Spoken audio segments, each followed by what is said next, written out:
1, 2, 3. It's Eden Village Homestead, 'cause we're home instead. Hi everyone, I'm Simone, the Assistant Director at Eden Village Camp, and welcome to Eden Village Home Instead, which is like homestead because we're homesteading, but home instead because we're home instead. And even though we're home, we're still trying to connect with the land and each other. And today we are making Lemonbalm tincture! And oh yeah, that's Eliza. Oh, hello everybody! She's going to be joining us today. So a tincture is a way to preserve potent medicinal herbs and use them as medicine all year round. And we can get herbs from our farm or from the forest or just from the grass in our yard. There's herbs everywhere at Eden Village Campers, you know that. And I'll talk a little bit more about Lemonbalm when we get to the farm in a little bit. Why are we doing this? We do this because we really value being able to empower ourselves to take care of our own bodies. That's the value Shomrei Haguf, which is guardians of our own bodies. And if we're able to make our own medicine, then we're a lot further in being able to take care of ourselves and our family and our community, the whole world. Yeah, that's right. Let's do it! Let's do it. Okay, let's go to the farm and grab some Lemonbalm. Okay, let's go.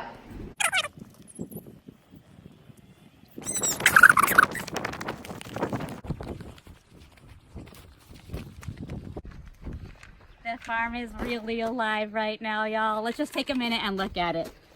What? Yeah, everything's growing. Say hi to the chard, say hi to the kale, say hi to the scallions and the marshmallow root. Oh my gosh, I wanna eat it all Over there up. is Tomatolandia. But we are on a mission and we're looking for Lemonbalm. So let us find her. Lemonbalm is in the mint family and it's got a very square stem and it smells like lemon, but I think it smells like Trix, like the cereal, the sugar cereal that I don't eat, but I still think it smells like it. And let's see, I think I found her.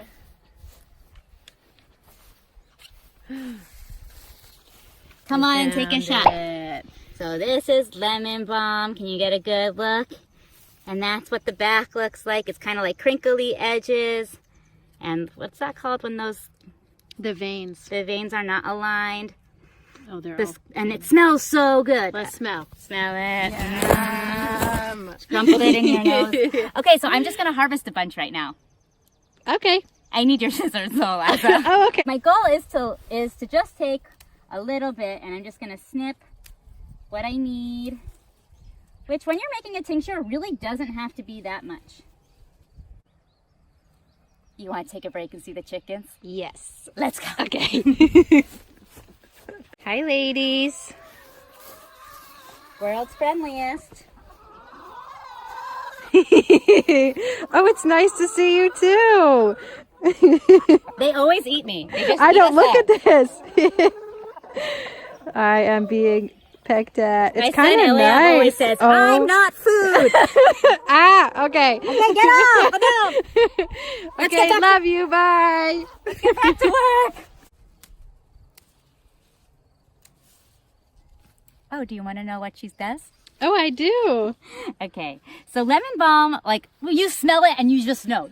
She's a mood uplifter. She brings you up with her smell and is kind of like invigorating. She's good for your stomach, cramps, indigestion. She's good for insomnia if you're having a hard time sleeping, anxiety. I like to think of her as like a warm hand on your heart, on your belly, and on your head when you need it. So that's Lemonbalm. She's so helpful. Oh, and the best thing about her is anybody can take her. Like kids, adults, grandparents. She doesn't discriminate. And a lot of herbs do. You have to be very careful. Don't just eat any herb that you find on the ground. We're going to talk to you about that. Okay, let's go. Okay, so we got our Lemonbalm, and the next step is to get it in the jar. But before we do, we're just gonna like cut it up and open it up, and that way that the medicine is a little bit more potent and you can really get its properties out. So I'm just using scissors right now, pretty simple. I'm just gonna cut it a bunch of times. It's like dicing with a knife. If you want to use a knife, do it. We're including the stems. We're including everything. Dink, dink. If you just find this in a park or something, give it a rinse because you just don't know what's been on it. It smells so good. Get in there. Okay. Now we're gonna put it in the jar and just stuff it in. Okay. Great, Simone, how do I know if I have enough plants? Well, so I'm putting it all the way full into my jar, but if you don't have enough to fill a jar, that's fine because you're just gonna pour your next liquid on top of it and you'll just stop wherever the plants end. And you want to make sure that your plant is submerged in the liquid. So here we're using alcohol, just like a regular alcohol that you can drink as a base to hold and preserve the herbs. But you can also use glycerin. That's what we use during the summer. We use glycerin with our campers when they're making tincture. And you could also use like a brandy or something as well. And like when you are taking this medicine, you're taking just one drop. So just so you know. Now I'm going to pour this on top and I'm going to try to make sure that my herb is completely submerged in my liquid, my preservation liquid. I'm filling it up. Not quite yet. Okay. I'm just gonna finish it off. Not just, yep, perfect. And I cap it.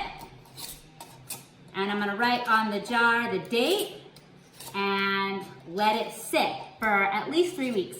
Sometimes at Eden Village, we let our tincture sit for a year just because we're not here, and that's totally okay because it's preserved. So if you forget after 3 weeks and remember at 6, don't worry about it, or even a year, it's all good. The lifespan for a glycerin tincture is a little bit different than the one for an alcohol, so make sure you look that up. Okay, so we obviously have to wait 3 weeks for this one, but we do have a yarrow tincture that we made earlier, and we're going to show you the next step, which is taking the plant matter out so that you just have your tincture. And to do that, oh my God. To do that, we're going to use one of these that you would normally use for like a pasta draining situation. And I'm just gonna pour it out and try to press all the plant matter out. Why don't you come in here so you can see all this sludge. So you can also, this was blended, this herb. You can use like a hand blender and blend it all the way up if you want. That works too. We're using a folk tincture method, which means that we're just like eyeballing things, but like in a more, if you're buying an herb, a tincture like in a store, they have like a precise measurement of liquid to plant and how they're gonna blend the plant so it's the same every time. So now I'm just gonna press all that liquid out. Ooh, look at that. And try to separate my plant from the liquid. Yeah. All you want is liquid and the plant is compost and will help us make more plants. Is there a song about that, Eliza? Oh my gosh, I'm so glad you asked. Okay, we're gonna take a break and we're gonna finish this up and we'll be back in a minute. Okay, so now we have filtered our liquid out from the plant matter, and you can just fill like a bottle, any bottle up with your medicine. But remember, this is medicine, and so we really don't want you to take too much of it when you make it. And you should consult a doctor or ask a parent. We suggest 1 or 2 drops a day, and 1 drop is not like a full squirt, it's like a 1 drop. Did you get that, no, Eliza? I didn't get that. Hold on. Okay, this is what 1 drop looks like. 1. That's all. It's just a little bit, and it's very potent. So please know that that's real medicine. And that is how you make a tincture. See you next time on Eden Village Homestead. 'Cause we're home instead. Bye, Simone. Bye, Liza. Bye, everyone.